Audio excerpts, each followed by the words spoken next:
São José e Florianópolis aplicam a dose de reforço contra a Covid-19 nos adolescentes. Aprovada a gratuidade de taxas dos microempreendedores individuais de São José. Está no ar a revista Primer News.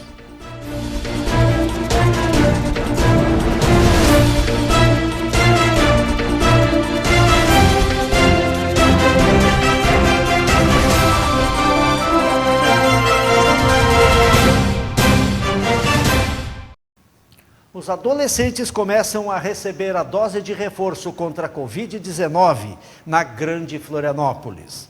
A vacinação para quem tem entre 12 e 17 anos já foi iniciada na capital e em São José. A recomendação do Ministério da Saúde é que a dose de reforço seja com a vacina da Pfizer e, na falta dela, com a vacina da Coronavac. E alerta para que a aplicação seja feita após 4 meses da segunda dose.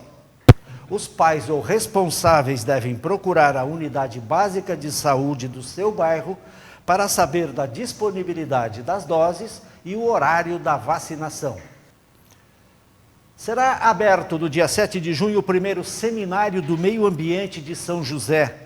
Ele será realizado no auditório da Associação dos Municípios da Grande Florianópolis.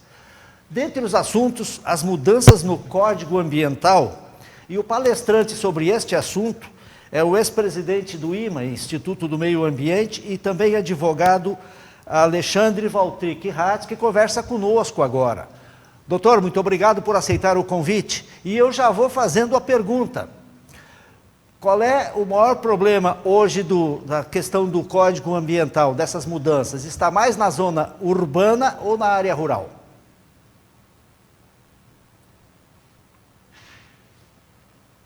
E reforçando o convite para que a gente possa bater um papo, né, no município de São José sobre as alterações legislativas que Santa Catarina, agora em 2022, fez em relação ao seu Código Ambiental. Primeiro, para a gente poder situar, hoje nós temos um Código Florestal Nacional muito fruto do trabalho do Estado de Santa Catarina. Quando lá em 2009, o saudoso Luiz Henrique da Silveira sanciona a Lei 14.675, instituído o Código Ambiental de Santa Catarina, ela serve como marco, inclusive, para que o Congresso Nacional voltasse a discutir o Código Florestal brasileiro, que depois, em 2012, se transforma na Lei 12.651. E, lógico, como toda e qualquer legislação, ainda mais num tema tão... um tema que não é estanque, né, um tema parado, todos os dias a gente tem uma novidade na questão ambiental. Inclusive, pós-Pacto de Paris, a Assembleia Legislativa, muito sabiamente, resolveu também fazer a alteração do nosso código lá de 2009, adequando ele às realidades do que a gente vive hoje, em 2022. Então, foi aprovada a Lei 18.350, e agora em 2022, então, algumas alterações que foram feitas no nosso Código Ambiental, que serve como parâmetro, inclusive, para todas as diretrizes de proteção e do próprio desenvolvimento com sustentabilidade, que é o que se prega tanto nessa área. O Código ele tem uma matriz, como toda a legislação ambiental, uma matriz específica para a questão urbana e uma matriz específica para a questão rural. Nós temos muitos problemas, sim, hoje, nas questões urbanas, é óbvio, até problemas de entendimento legislativo. Talvez esse hoje seja o principal entrave. Nós ainda temos algumas discussões travadas no âmbito das normativas, de entendimento, de compreensões. Algumas instituições entendem determinada matéria de um jeito, outras instituições entendem do outro, e o que a gente precisa talvez no curto, médio espaço de tempo, fazer com que todos os atores que trabalham com a questão ambiental possam sentar, possam discutir, possam chegar a bom termo, sempre trazendo a ideia de que nós precisamos do meio ambiente ecologicamente equilibrado, as pessoas precisam cuidar da questão ambiental, mas as pessoas também precisam trabalhar, as empresas precisam se desenvolver, e o meio ambiente ele não pode servir como um entrave para que isso possa acontecer. Da mesma maneira, também não se pode desprezar a questão ambiental quando a gente vai pensar no desenvolvimento das nossas cidades, quando a gente vai pensar no desenvolvimento da nossa área rural, o meio ambiente ele pode caminhar junto, né, com o desenvolvimento, que é o que se espera. Temos problemas sérios nas questões urbanas, vamos lembrar que todas as nossas cidades, elas cresceram à margem de curso d'água, né, não existe urbanização no mundo que não se fez ao lado de um rio, né, até porque isso é vital, a água é vital, é essencial para a vida humana. Então a gente tem que trabalhar com isso, não dá também para simplesmente né, tomar qualquer tipo de medida sem levar esses aspectos em consideração. E a gente precisa cada vez mais trabalhar sobre essa ótica. Doutor, uma pergunta, uma curiosidade que me ocorre sempre quando se fala em meio ambiente e principalmente na área rural, na área urbana. Todo mundo fala meio ambiente e já se preocupa em saber quantas árvores tem em determinada rua, quantas não tem, derrubaram, plantaram e tal. Mas o solo, aquilo que nós produzimos que polui, é pouco lembrado. O que contempla nesse novo código, nessas mudanças do código, ele não chega a ser novo, ele apenas foi remodelado, para esse tipo de, por exemplo, saneamento básico? Bom, hoje nós temos uma diretriz nacional que trabalha sobre a lei, né, dos nossos resíduos, sejam eles líquidos ou sólidos. A gente tem um planejamento. O que eu costumo dizer e que é de suma importância? O Brasil tem um monte de problemas, mas nós também temos muitos projetos e normas programáticas já para desenvolver. Nós temos uma política nacional de resíduos, né? Nós temos uma política nacional de meio ambiente, nós temos um projeto de país na questão ambiental, nós temos um capítulo próprio na Constituição Federal, né? Nós temos isso tratado também no nosso Código do Estado de Santa Catarina. A gente precisa fazer com que essas políticas elas saiam do papel e se efetivem na vida prática. E tem acontecido, né? O poder público tem feito também o seu papel. Hoje a gente tem orgulho de dizer que nós trabalhamos no Estado, moramos no Estado, onde a gente não tem mais aqueles lixões a céu aberto. Hoje nós temos aterros sanitários. Isso muda? Lógico que muda.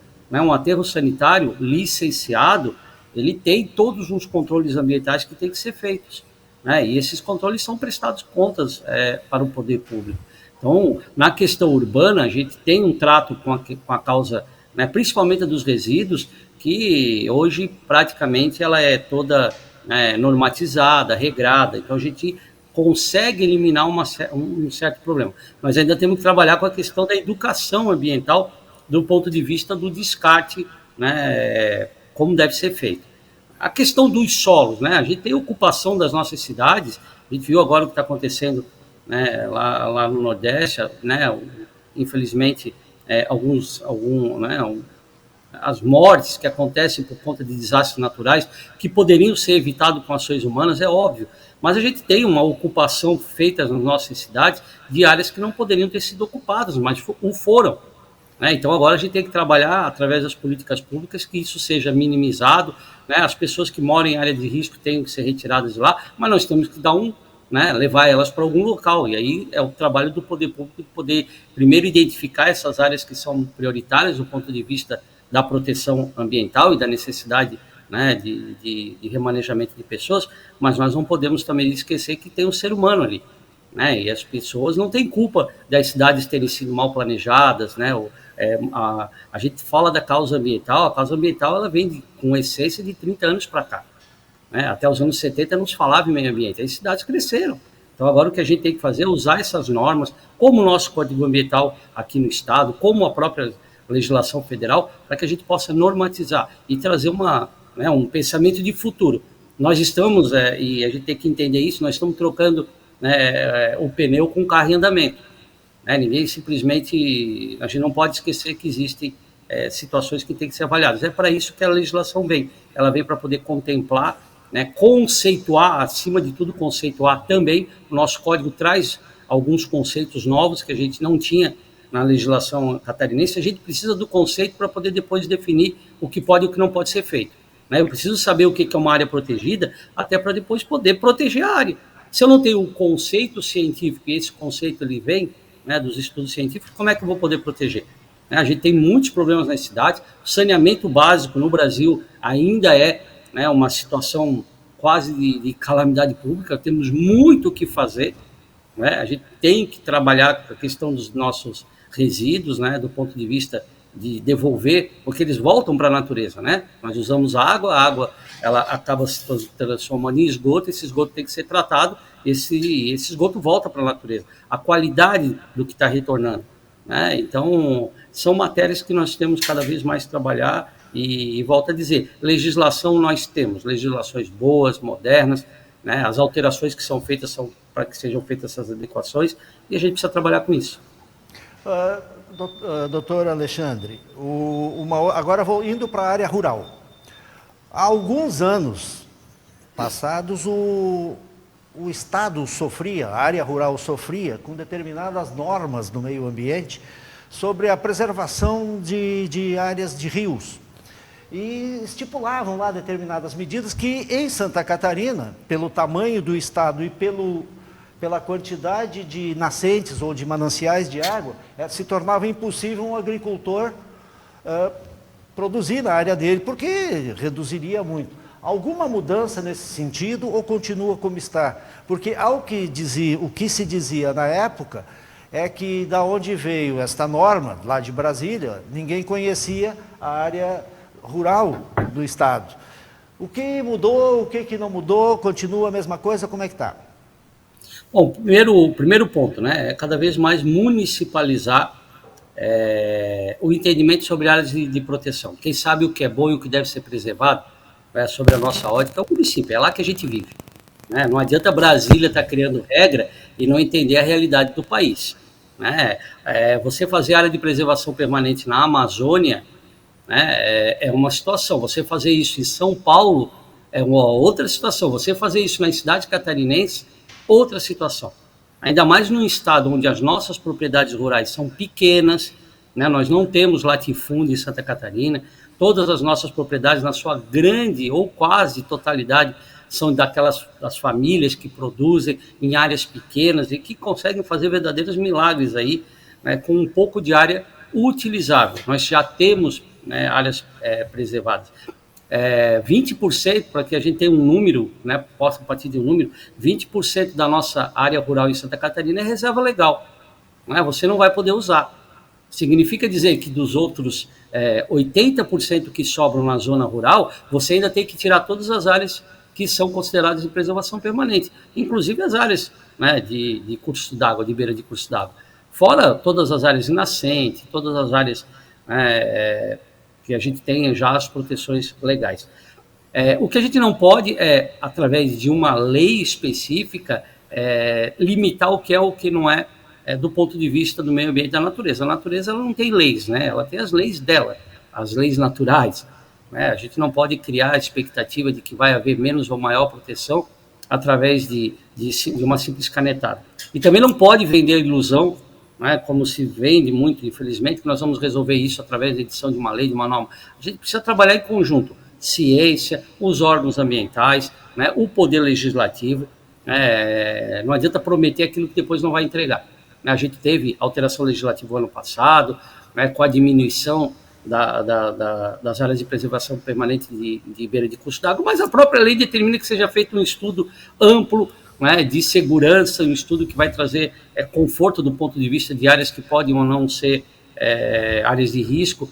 Então, assim, não é simplesmente a lei dizer que vai diminuir metragem, isso não existe. A própria lei diz que só vai haver a diminuição da metragem depois que um estudo socioeconômico, técnico, científico possa ser feito e possa comprovar que aquela área pode ser diminuída ou não. O que a lei traz é o conforto de que o município pode legislar sobre isso.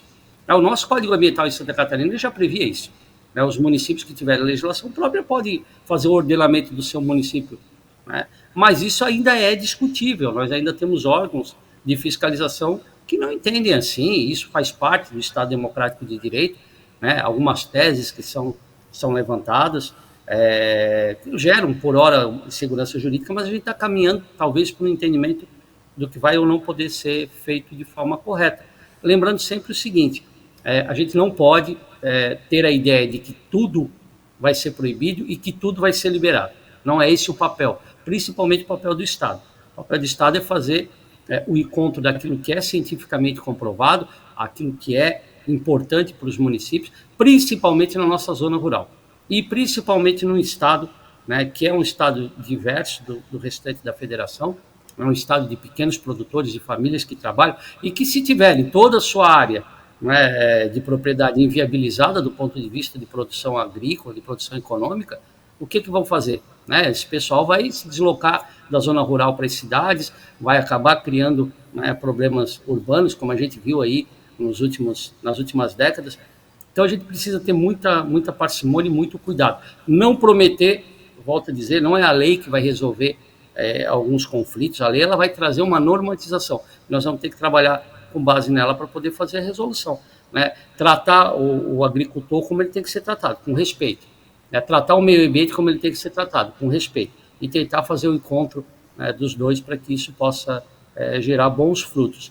É um estado diversificado, é um estado com grande potencial de mão de obra de produção agrícola, é um estado diferenciado e a gente tem que cuidar, para que isso continue assim, sem fazer com que as pessoas sofram mais do que aquilo que infelizmente, já acontece.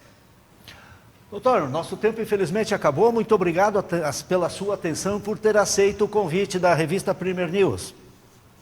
Estamos à disposição, convidando novamente para que a gente possa estar lá batendo um papo, né?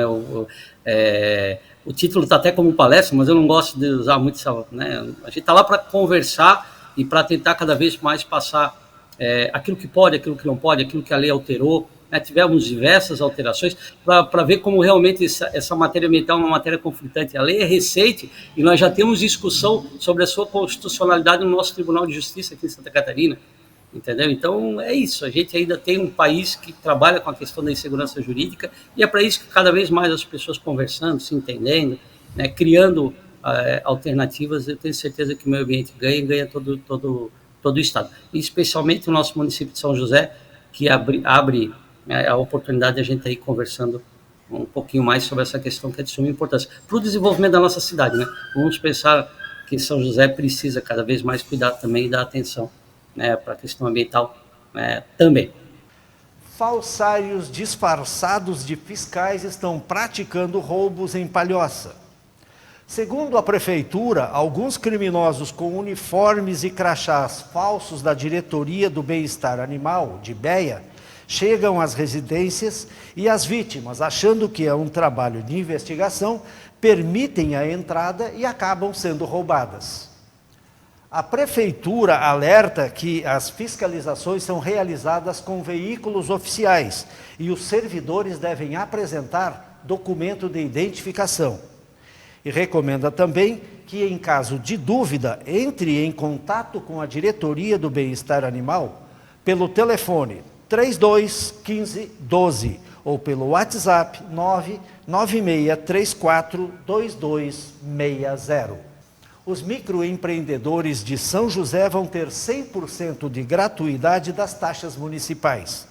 A garantia foi obtida na aprovação da Lei Complementar do Executivo em 2 sessões da Câmara de Vereadores. O relator da matéria, vereador Nardi Arruda, do PSD, disse que a gratuidade vai permitir o crescimento dos empreendedores individuais no município. O que são essas atividades econômicas? É a mola propulsora da base de uma cidade. Taxa não é receita. O município que quiser sobreviver ou quiser ir para frente, cobrando taxa do empresário, ele está fadado ao insucesso. O município ele precisa cobrar aonde?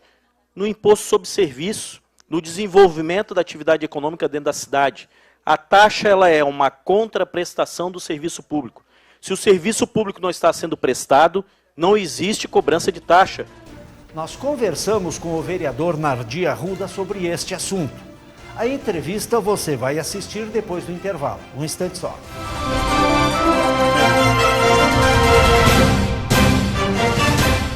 Para você que quer acompanhar a programação da Premier TV Online na sua Smart TV, abra a barra de aplicativos e procure pelo seu navegador. Digite o site www.primertv.com.br. Já em nosso site, desmute o vídeo e em seguida você pode ampliar a tela. Pronto, agora você já está acompanhando a Premier através da sua Smart TV.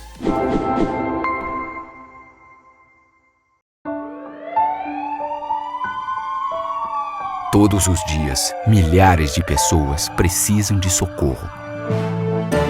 Ainda bem que os nossos heróis estão sempre a postos.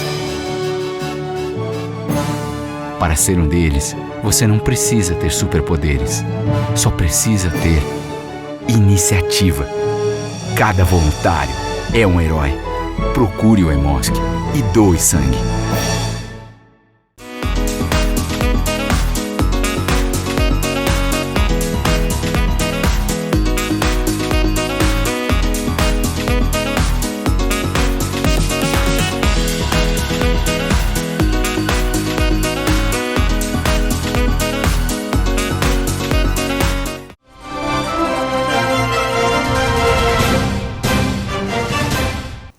Estamos de volta com a revista Primer News.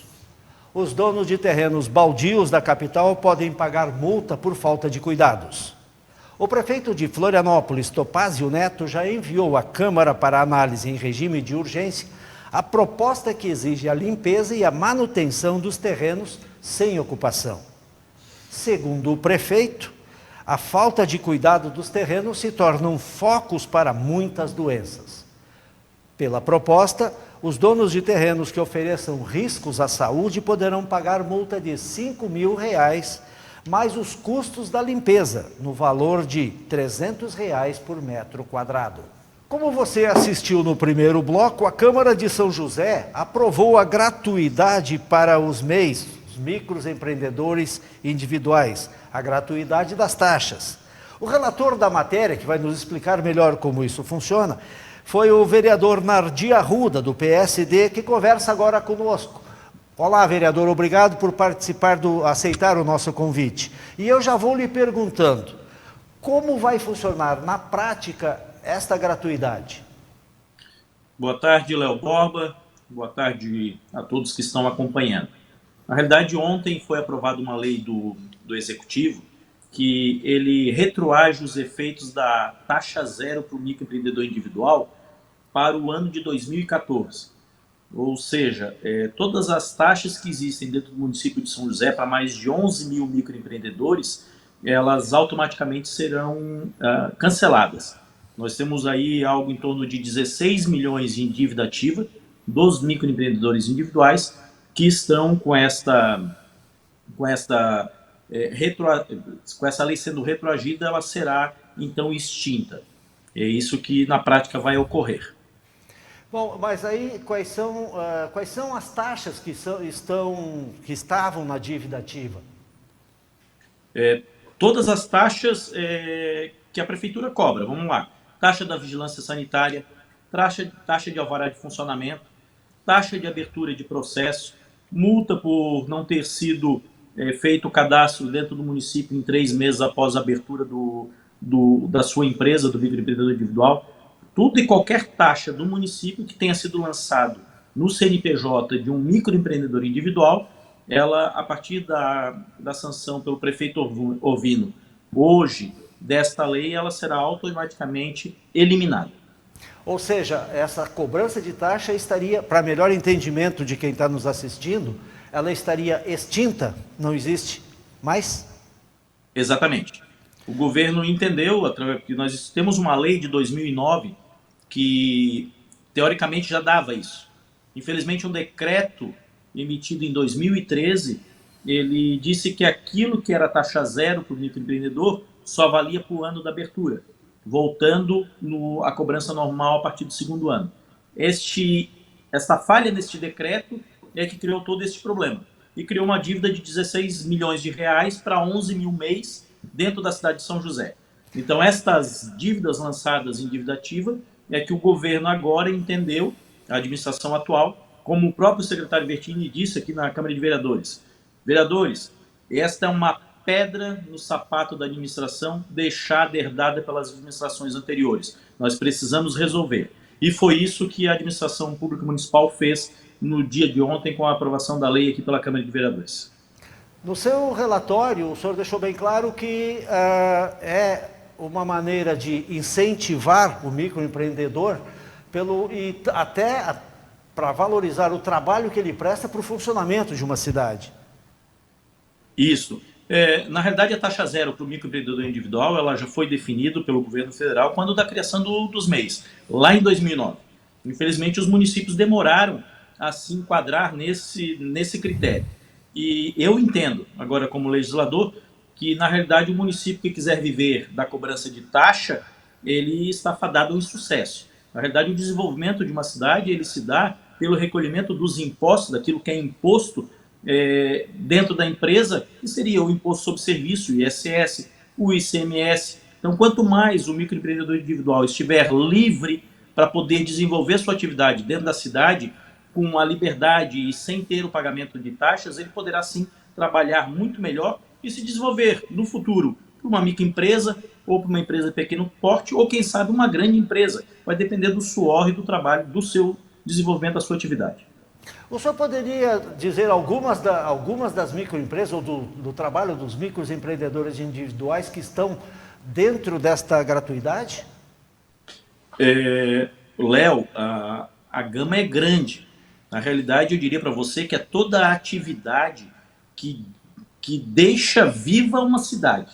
Aí nós temos escritório de contabilidade, padaria, cabeleireiros, manicures, salão de beleza em geral, escritório de contabilidade, escritório de advocacia, imobiliária. Todas essas atividades elas podem ser enquadradas como microempreendedor individual. Depende do porte e do faturamento desta empresa. Então, ela precisa ter um mínimo, né? O faturamento ele não pode ultrapassar, se eu não me engano, 60 e poucos mil reais ano, para que ele esteja enquadrado como microempreendedor. E ele pode só contratar um único funcionário. Então, a ideia é o quê? O microempreendedor individual, ele nasce como um MEI e ele vai se desenvolver para se transformar numa microempresa, numa empresa de pequeno porte, com mais funcionários, gerando emprego e renda dentro da cidade que ele está instalado.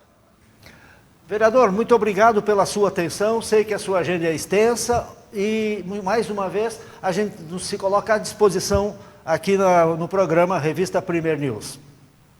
Muito obrigado, Léo. Uma boa tarde a todos. A Revista Premier termina agora. Tchau, tchau e até a próxima edição.